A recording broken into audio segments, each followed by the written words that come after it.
ఏ దేవుడి దగ్గరికైనా మనం ఇష్టం వస్తే వెళ్ళొచ్చు. ఏ పర్యాటక కేంద్రమైనా, ఒక నాగార్జున సాగర్ పోవాలనుకో, ఒక ఊటీ పోవాలనుకో, ఒక కొడైకెనాల్ పోవాలనుకో, ఇంకొక గుడి పోవాలనుకో, మన ఇష్టానికి పోవచ్చు. గురువు దగ్గర మాత్రం ఆయన పర్మిషన్ లేకుండా పోలేము.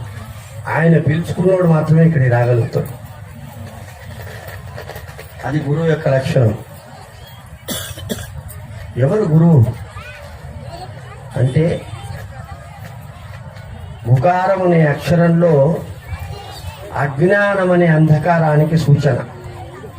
ఈ రుకారం అనే అక్షరం ఏదైతే ఉందో జ్ఞానాన్ని కలిగించే అగ్ని స్వరూపం, జ్యోతి స్వరూపం.